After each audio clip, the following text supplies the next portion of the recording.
পাসপোর্টের আবেদনের জন্য প্রথমে আপনারা চলে যাবেন আপনাদের কম্পিউটার বা মোবাইলের যে কোনো একটি ব্রাউজারে।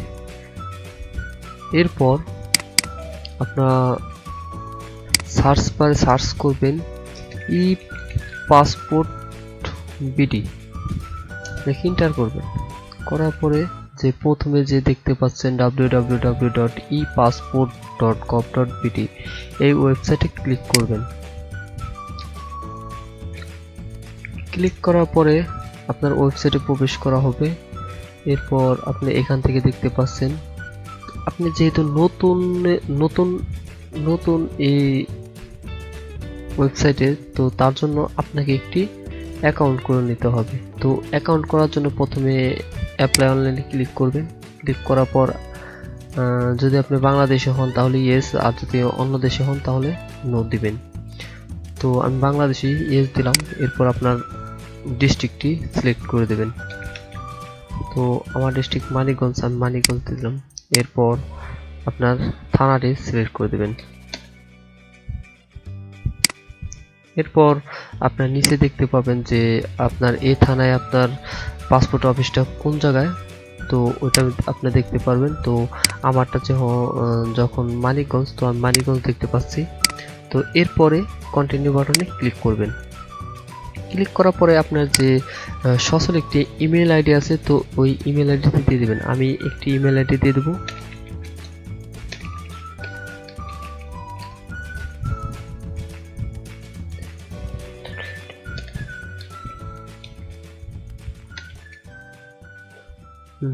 এরপর আপনি চেক মার্কে ক্লিক করে কন্টিনিউতে ক্লিক করবেন।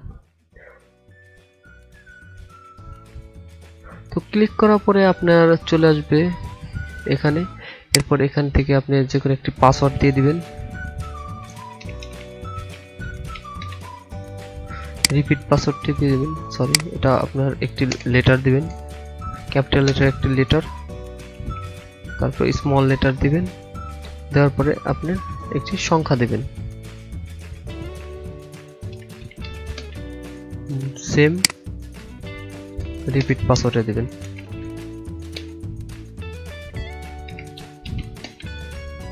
দেওয়ার পরে দেখতে পাচ্ছেন। তো এরপরে নিচে চলে যাবেন, এখানে ফুল নেম আছে। এরপর গিভেন নেমটা হলো, আমি পরে বুঝিয়ে দেব, এটা এমডি। এরপর সারনেমটা হলো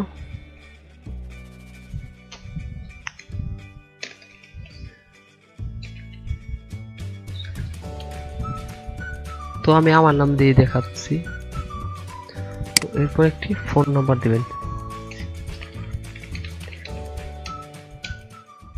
দেওয়ার পরে চেক মার্কে ক্লিক করবেন। ক্লিক করার পর ক্রিয়েট অ্যাকাউন্টে ক্লিক করবেন। তো এরপরে দেখতে পাচ্ছেন যে একটি মেসেজ আসছে।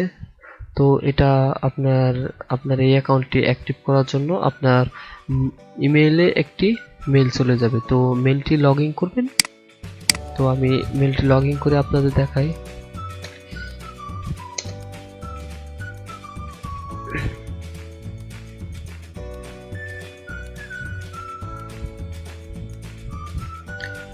দেখুন, প্রথমেই কিন্তু আমার ভেরিফিকেশন কোডটি পাঠিয়ে দিয়েছে। তো আমি এখানে ক্লিক করব। ক্লিক করার পর যে আপনার যে ওয়েবসাইটটা আছে, একটি ওয়েবসাইট লিংক দেওয়া হয়েছে। তো এই ওয়েবসাইট লিংকে ক্লিক করলে আপনার অ্যাকাউন্টে কিন্তু অ্যাক্টিভ হয়ে যাবে। তো আমি অ্যাক্টিভ করে নিই।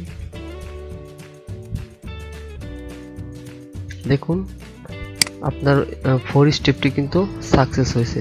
তো এরপর আপনি যে পাসওয়ার্ড দিয়েছেন ওই পাসওয়ার্ড দিয়ে আপনি সাইন ইন করে নেবেন। তো সাইন ইন বাটনে ক্লিক করবেন। ক্লিক করার পরে যে আপনার পাসওয়ার্ডটি দিয়েছেন ওই পাসওয়ার্ডটি দিয়ে এটা লগ ইন করে নেবেন। তো এরপর যে আই অ্যাম হিউম্যান আছে এটাই ক্লিক করে চেক দিয়ে নেবেন। তো এরপর সাইন ইনে ক্লিক করবেন। তো দেখুন চলে আসছে। আমার কিন্তু রেজিস্ট্রেশন সম্পন্ন হয়েছে। তো এখন আপনি চাইলে আপনার জন্য একটি আবেদন করতে পারবেন। তো আমি চলুন একটি আবেদন করে আসি। তো প্রথম আবেদন করার জন্য আপনার অ্যাপ্লাই ফর এ নিউ ই পাসপোর্টে ক্লিক করবেন। তো ক্লিক করার পরে এখন পাসপোর্ট টাইপ দেখতে পাচ্ছেন। তো select the passport type of your application. তো আপনি কোনটার জন্য অ্যাপ্লিকেশন করবেন, এটা অর্ডিনাল পাসপোর্টের জন্য করবেন নাকি অফিসিয়াল পাসপোর্টের জন্য করবেন। এরপর আমি সেভ এন্ড কন্টিনিউতে ক্লিক করব, যেহেতু আমি অর্ডিনালি বানাবো। তো যদি এই পাসপোর্টটি আপনার জন্য হয় তাহলে আই অ্যাপ্লাই ফর মাই সেলফে ক্লিক করবেন। তো ক্লিক করার পরে দেখতেই পাচ্ছেন আপনার সব ইনফরমেশন কিছু পূরণ হয়ে যাবে। তো আপনি যেহেতু আপনার জন্য করবেন না, অন্যের জন্য করবেন, তাহলে আপনি চেকমার্কটি দেওয়ার প্রয়োজন নেই। এরপর এখানে দেখতে পাচ্ছেন পার্সোনাল ইনফরমেশন, কিছু নিয়মকানুন আছে। তো নিয়মকানুনটা গিভেন নেম এবং সারনেম, যদি আপনি এটা বুঝতে না পারেন তাহলে আপনার এখানে ক্লিক করে চলে আসতে হবে। তো এখানে ক্লিক করার পরে আপনারা দেখতে পাচ্ছেন, আমি আপনাদের দেখিয়ে দিই। তো আপনার নামটি যদি হয় এমডি বক্কার, তো আপনার গিভেন নেমটি হবে এমডি আর সারনেমটি হবে বক্কর। এরপর দ্বিতীয়ভাবে আরেকটি ভাবে দেখি। এরপর এক্সাম্পল কেস 3, এটা যদি থাকে আপনার নামটি এমডি আবু বক্কর, তাহলে আপনি গিভেন নেমটি দিবেন প্রথমে এমডি আবু, এরপর সারনেমটি দিবেন বক্কর। তারপরে অপশন 2তে আছে এমডি আবু বক্কর, এভাবেও দিতে পারেন। তো এরপর কেস 4-এ আছে আপনার যদি হয় নামটি এমডি আবু বক্কর সিদ্দিক, তো আপনি গিভেন নেমটি দিতে পারেন এমডি আবু বক্কর এবং সারনেমটি শুধু একটি নাম দিতে পারেন, সিদ্দিকটি দিতে পারেন। তো এরপরে অপশন দ্বিতীয় অপশনে গিভেন নেমটি যদি এমডি আবু দেন তাহলে সারনেমটি দিবেন আবু বক্কর সিদ্দিক। তো এরপর অপশন 3, এমডি শুধু এমডিটা গিভেনে দিতে পারেন এবং বাকিটুকু আপনি সারনেমে দিতে পারেন। তো আশা করি বিষয়টি বুঝছেন। এরপরে আমি যেহেতু অন্যের জন্য আবেদন করব, তাহলে আমি আমার চেকটি দিব না। এরপর আমি জেন্ডারটি সিলেক্ট করে দিব, পুরুষ হলে পুরুষ হলে মেল, ফিমেল হলে মেয়ে, অন্য হলে তাহলে অন্যান্য। তো আমি যেহেতু মেল, তাহলে মেল আবেদন করব। এরপর আমি নিয়ম অনুযায়ী আমি নামটি দিয়ে দেবো, এমডি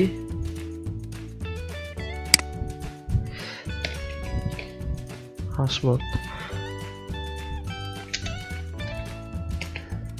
তো এরপর আমার যে প্রফেশনালটা ওটা দেব, আমি প্রাইভেট সার্ভিস না PRIVE প্রাইভেট সার্ভিস দিব। তো প্রাইভেট সার্ভিস দেওয়ার পর আপনি যে ধর্মটি দিয়ে দিবেন, আমার ইসলাম ধর্ম। এরপর আপনি একটি নাম দেবেন 01,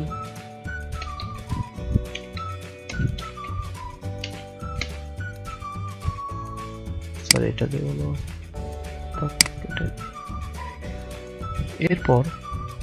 এরপর আপনার বার্থ ডাটাটি দিয়ে দেবেন, বার্থ ডাটা। এরপর আপনার যে বার্থ কান্ট্রিটি সেটা অটোমেটিক থাকবে, তো আপনার এটার প্রয়োজন নেই। এরপর আপনার জন্মর যে জেলাটি আছে, জন্মস্থান আছে, তো ওইটার ডিস্ট্রিক্ট দিয়ে দেবেন, আমার মানিকগঞ্জ। এরপর আপনি যে ডেটটা দেওয়ার সময় একটি ভালোভাবে চেক দিয়ে নেবেন যে আপনি কত ডেটটি বসাতে চান, এটা কিন্তু একটু ভালো করে দেখে নেবেন। তো আমি সাপোজ দেখানোর জন্য আমি দিয়ে দিচ্ছি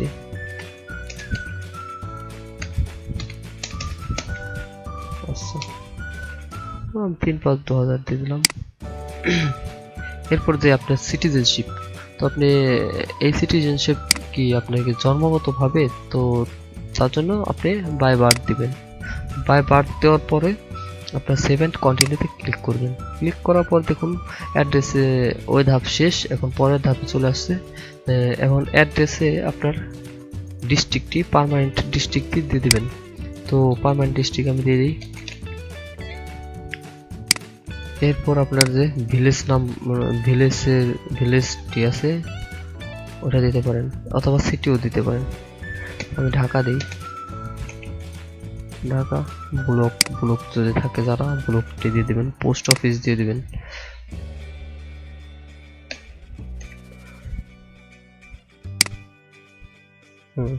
পোস্ট কোড অটোমেটিক বসে পড়বে। তো এরপর পুলিশ স্টেশন দিয়ে দেবেন। এরপর যদি আপনার উপরে দেওয়া ঠিকানা আর নিচে ঠিকানা যদি পার্মানেন্ট আর প্রেজেন্ট যদি সেম থাকে, তাহলে আপনার দুইবার পূরণ করার দরকার নেই, আপনি এখানে চেক মার্কটি দিয়ে দিবেন। তো আপনার এগুলো পূরণ করার দরকার নেই।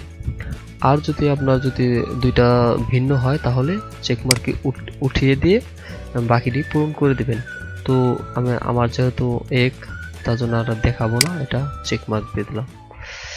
দেওয়ার পর আমি নিচে যাই, অ্যাভেলেবেল রিজনাল পাসপোর্ট অফিস, এটা আপনি এটাই সিলেক্ট করতে হবে। এরপর আপনি দেখতে পাচ্ছেন যে আপনার পাসপোর্ট অফিসটি কোথায়। তো আপনার পাসপোর্ট অফিসটি মানিকগঞ্জ এটার, তো এটা দেখতে পাবেন রিজনাল পাসপোর্ট অফিস। তো এরপর সেভ এন্ড কন্টিনিউতে ক্লিক করে দিবেন। ক্লিক করার পর আপনার পরের ধাপে চলে যাবেন। এরপর যদি আপনার কাছে মেশিন পাসপোর্ট থাকে, তাহলে আপনি এটাই ক্লিক করবেন। আর যদি আপনার কোনো পাসপোর্ট আগের বা ইলেকট্রিক পাসপোর্ট থাকে, তাহলে আপনি এটাই ক্লিক করে দেবেন। আর যদি কোনো পাসপোর্ট না থাকে, তাহলে কোনোটা দেওয়ার দরকার নেই, আপনি ডাইরেক্ট নোতে ক্লিক করে দেবেন। তো আমার কাছে যেহেতু নাই, আমি নোতে ক্লিক করলাম। এরপর আপনার যদি অন্য কোনো দেশের পাসপোর্ট আপনার হাতে থেকে থাকে, তাহলে এখান থেকে আপনি ইয়েসে ক্লিক করবেন। এরপর বাকি পাসপোর্টের যে তথ্যগুলি, এগুলো আপনি পূরণ করে দিবেন। তো আমার কাছে যেহেতু আগের কোনো পাসপোর্ট নেই, কোনো কান্ট্রির পাসপোর্ট নেই, তাহলে আমি নোতে ক্লিক করব। এরপর আপনার যে আইডেন্টিফিকেশনের অপশনটি দেখতে পাচ্ছেন, এই জায়গা থেকে আপনি ন্যাশনাল আইডি কার্ড নম্বরটি বসিয়ে দেবেন। তো আমি আমার ন্যাশনাল আইডি কার্ড নম্বরটি বসিয়ে দিই।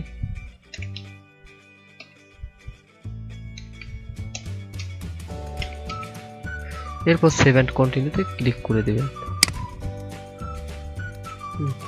এরপর আপনার যে প্যারেন্টাল ইনফরমেশন আছে, তো আপনি প্যারেন্টাল ইনফরমেশনটি সঠিকভাবে বসিয়ে দেবেন।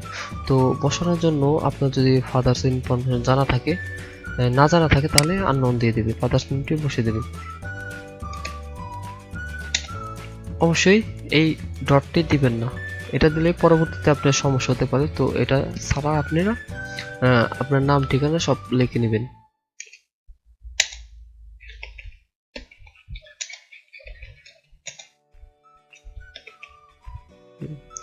এরপর আপনার ফাদার্সের যে প্রফেশনটি, ওটা দিয়ে দিবেন।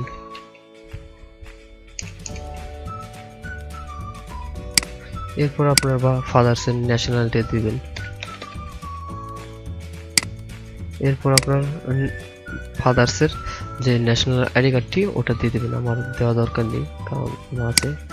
মায়ের নামটিও সেম ভাবে দিবেন।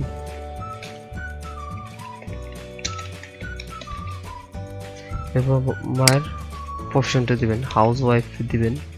তাহলে আপনার মা বাবার যে প্রফেশনটা, ওটা দিয়ে দেবেন। ন্যাশনালিটি দিয়ে দেবেন। এরপর ন্যাশনাল আইডি কার্ডটি অপশনাল, আপনি চাইলে দিতে পারেন, না চাইলে নাই। এরপর যদি আপনি কোনো গার্ডেন ইনফরমেশন দিতে চান, তাহলে চেকমার্কটি উঠিয়ে বাকিটা পূরণ করে দেবেন। প্রথমে নাম দিবেন, অবশ্যই ন্যাশনাল আইডি কার্ড অনুযায়ী নামটি দিবেন। এগুলো ন্যাশনাল আইডি কার্ড অনুযায়ী নামগুলো দিয়ে দিবেন। ফাদার্স নেমও ন্যাশনাল আইডি কার্ড অথবা বার্থ সার্টিফিকেট অনুযায়ী আপনারা নামগুলো দিয়ে দিবেন। পরবর্তীতে কিন্তু ঝামেলায় পড়ে যাবেন যদি এগুলোর সাথে সেম না রাখেন। তো গার্ডেন ইনফরমেশন আমি দিতে চাচ্ছি, তার জন্য নট অ্যাপ্লিকেবল দিয়ে দিলাম। এরপর সেভ অ্যান্ড কন্টিনিউতে ক্লিক করে দিবেন। দেখুন এরপরে স্পাউস ইনফরমেশন, তার মানে আপনার যে বিবাহিকের অবস্থা ওটা দিতে হবে। তো আপনি যদি সিঙ্গেল থাকেন সিঙ্গেল, যদি ম্যারিড থাকে ম্যারিড, যদি ডিভোর্স থাকে ডিভোর্স। তো আমি যেহেতু সিঙ্গেল, আমি সিঙ্গেলে ক্লিক করলাম। এরপর সেভ অ্যান্ড কন্টিনিউতে ক্লিক করে দিবেন। ক্লিক করার পর যে ইমার্জেন্সি কন্ট্যাক্ট নাম্বারটি আছে এটা যদি আপনি যাকে দিতে চান তাকে দিয়ে দিবেন। আমি আমার আঙ্কেলকে ধরুন দিয়ে দিলাম। এখন আঙ্কেলের নামটি দিবেন।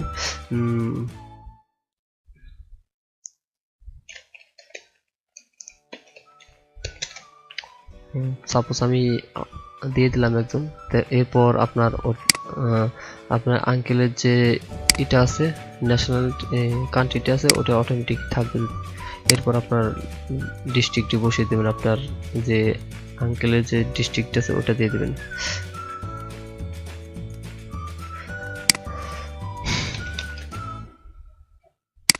এরপর যে ভিলেজটি এটা আছে সিটিটা আছে ওটা দিয়ে দেবেন। এরপর ব্লক নাম্বার জানা থাকলে দিয়ে দিবেন। এরপর পোস্ট অফিস এটা দিয়ে দিবেন। এরপর যে পুলিশ স্টেশন আছে ওটা দিয়ে দিবেন। এরপর যে মেইন নাম্বারটা আছে ওটা দিয়ে দিবেন। যদি মেইন নাম্বারটা একটু দিতে চান তাহলে দিতে পারেন, না দিলেও সমস্যা নেই যেহেতু এখানে অপশনাল দেখাচ্ছে। এরপর আপনি একটা গার্ডেনের যে নাম্বারটি ওই নাম্বারটি দিয়ে দিবেন।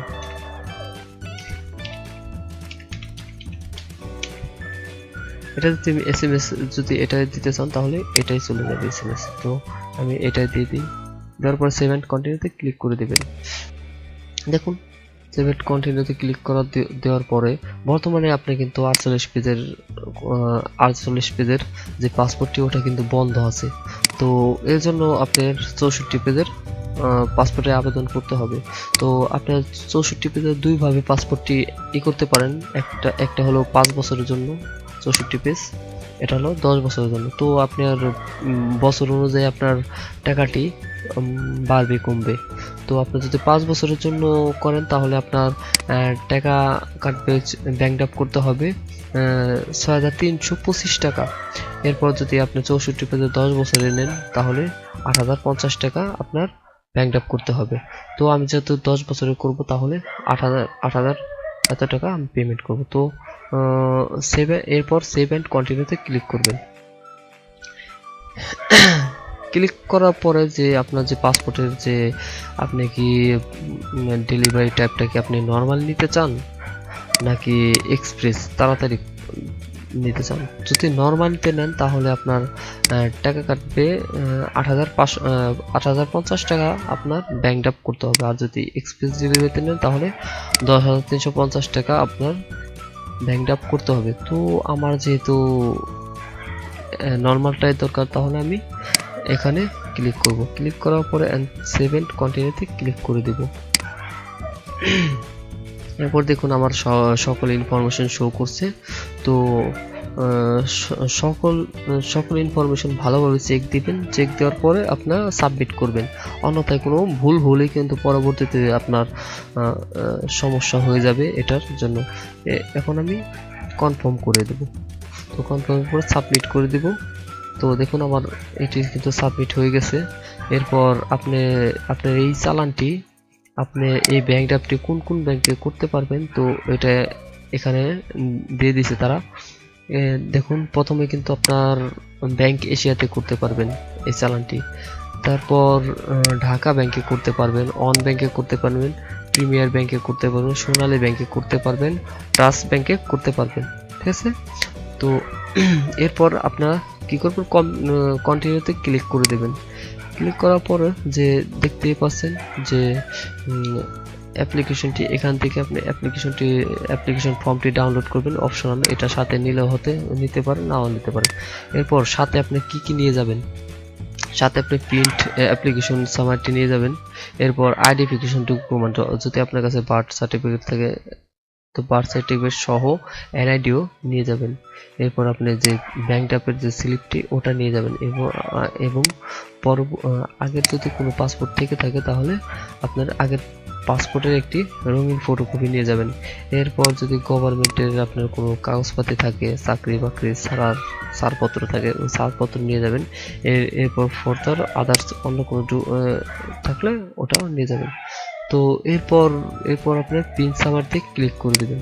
ক্লিক করার পরে যে আপনি চালানটি এটা হাই কোয়ালিটি দিয়ে প্রিন্ট দিয়ে নেবেন। তো এটাই আপনার যে ব্যাংক ড্রাফট করার যে কাগজটা, এটা হলো আপনার ওই কাগজটা। তো এরপর আপনার সুন্দর করে প্রিন্ট করে নেবেন।